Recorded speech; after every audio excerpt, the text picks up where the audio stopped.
salaamayaa horta maalin maalmaha ka mid ah waxaa ii sheekeeyey nin la odhan jiray ilaahay ha u naxariisto xaaji cabdi muuse nuur baa la odhan jiray intii taqaan baa taqaanay xaaji cabdi wuxuu ahaa nin aamus badan xishood badan haddii la turturqasal ay ku duugan tahay xigmad fara badan dhacdooyin dhowr ay ahayd mid baan idiin soo qaadanaya xaaji wuxuu yidhi rag badan baanu hayno waxaanu fadhinay daartan ciise maxamed aadan ee buuhoodle horteeda laakiin qofba wixii uu ka xafiday unbuu dee ma imika soo daynayaa bay la tahay wuxuu yidhi waxaan ka imi wakti 60kii ah carabaha dubay abudabay adigu meelaha carabtu ka yimi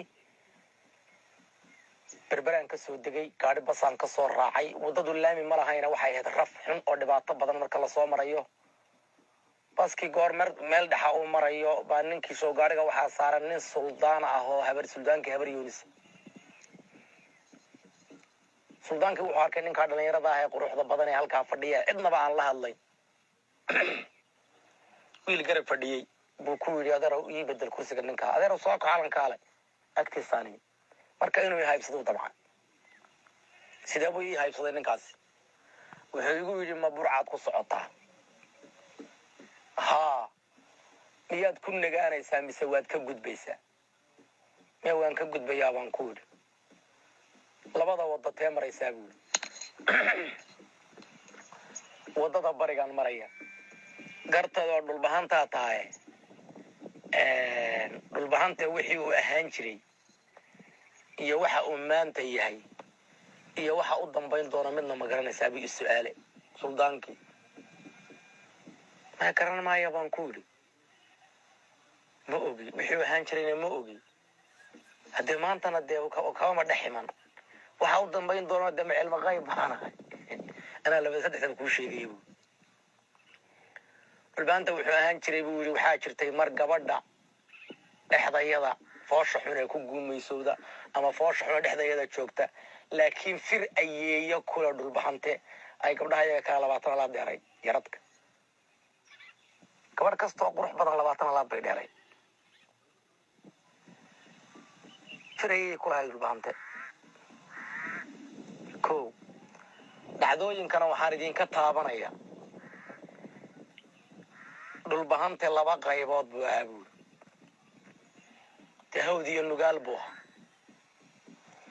dhulbahante oodeedood reer oodeedood degan dhuuxa caymeed baa col diray buurta buuraha ugu baallaysa indhaxa bajaa la yihahdaa buu yidhi buurtaasay galeen reere ku jira geel bay ka soo dhaceen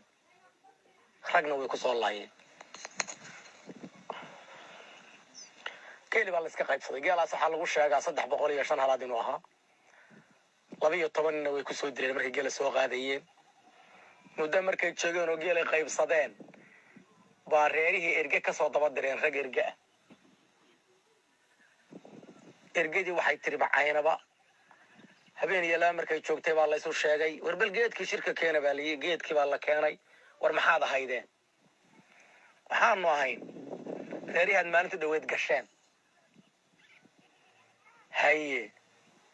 geel waxaad naga soo qaadeen tiriidsa ma haysaan annagu 105 halaad baanu aragnay waa runtiina intaasay ahaayeen bay ku yidhahdeen intaasuu ahaa rag waxaad layseen tiriidsa ma haysaan annagu 12 nin baanu aragnay waa runtiin oo 12kaasay ahaayeen bay yidhahdeen balse annagu labadaa midna erge kama nihin waxaanu erge ka nahay wixii aad meesha kaga timaadeen inaydan ku noqon oo dib ugu noqon waaye maxaa loogu jawaabay baa la ergadaa dhulbahantii golaha fadhiyey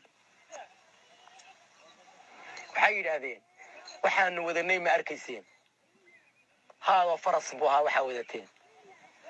annaga faraska iyagu buurta inuu koro uma ogolin wuu ku cidiya jabaa balse wixii berriga aanu ku aragnay ciiday rag iyo geela bixin mayno ha ka soo degina buurta eedaan doonayna aanan ku noqon faraska iyaga buurta uma ogolaanee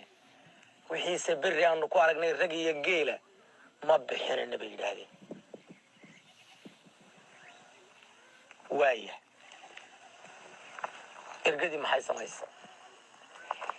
nimankii duudsiyey geelii iyo raggii iyo yidhi ilmaad reelo nagu soo noqonina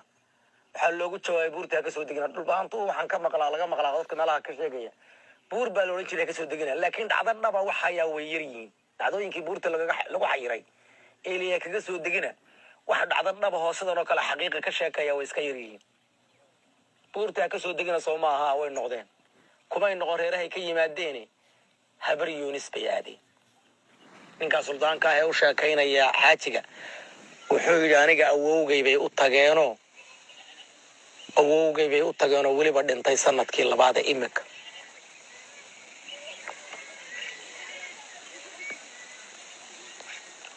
waaya halkaas way iga khaldan tahay weliba waqtigaa dhintay sanadka liban ku weliba waqtigaa macnaha waqti dhow buu dhintay buu leeyahay bay u tageen habar yunis markay u tageen ee suldaanka abbaareen suldaankii sooriyey wuu u yeedhay bal warrama buu ku yidhi maxaa iga doonayseen waxaanu kaa doonaynay talo kow waxaan nahaya wax naga xoog badan oo aanan iska celin karayn aanoo tudhayn oo wax naxariisihi noogu jirin aan ilaah naga ka cabsanayn oo nagu xeerinayn annagana naga cabsanayn gartada kuwaad sheegaysaan waa dhulbahanta buu yidhi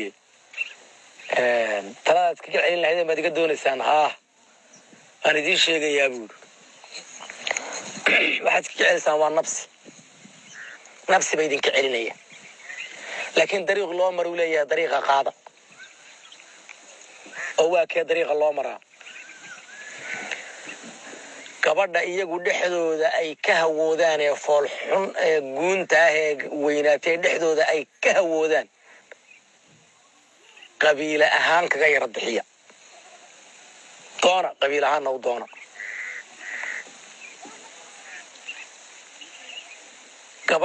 gabdhihiina ma rabaan iyaguyo laakiin calaf baan la baajin karayn oo calaf baa jire ta calaf u geeyo qabiile ahaan ku dhimaadiya buu sudaanka barisan kala talinayn kow laba shay baad ka faa'iidaysaan marka koobaad gabadhii guunta ahayd ee dhexdooda aad ka doonteen ee qabiil ahaanta kaga yara bixiseen 100 reer bay buurta ka soo dejinaysaa waa niman han weyno uriga waa reerihii gabadhoodu gashay reer ayaa la hadlin bay odhanayaan buu 100 bay buurta ka soo rogaysaa oo carris ka imanaya tiyaad qabiil ahaanta kaga yara bixiseenna kaga ku dhibaatayseena 100 bay buurta ka soo dejinaysaa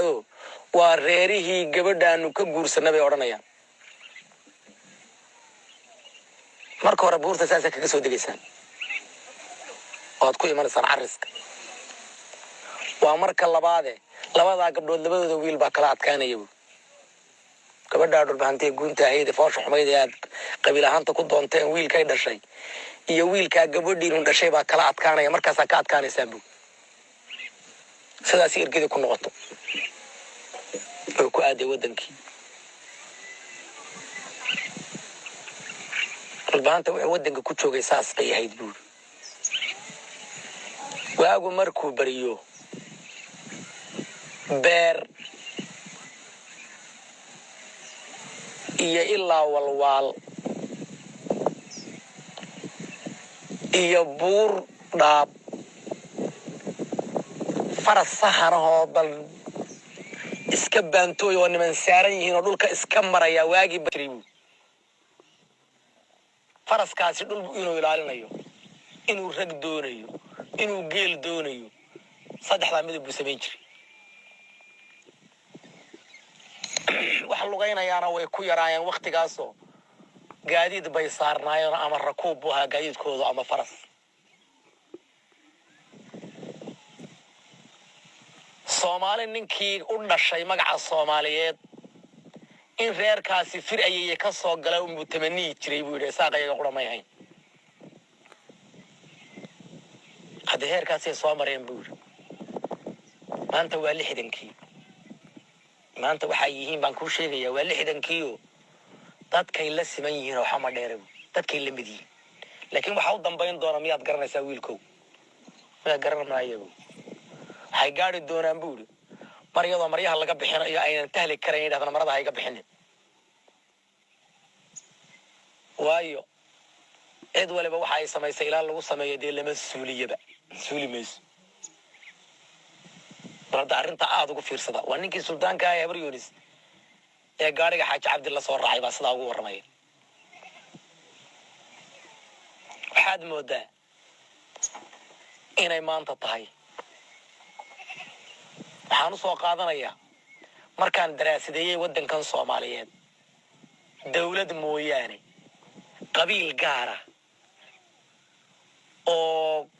200 oo baabuur oo teknika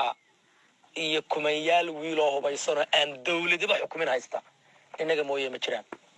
dhulbaanta mooyee ma jiraan radaw fiirso dawladda dabaad wataa way jiraan oo inaga xoog badan oo Soomaali ah laakiin qabiil aan dawladba xukumin laakiin dhexdooda intaas oo teknika iyo intaas oo ciidan haysta oo aan inaga ahayn ma jiro lama oran karaa wadlaan bayna haysa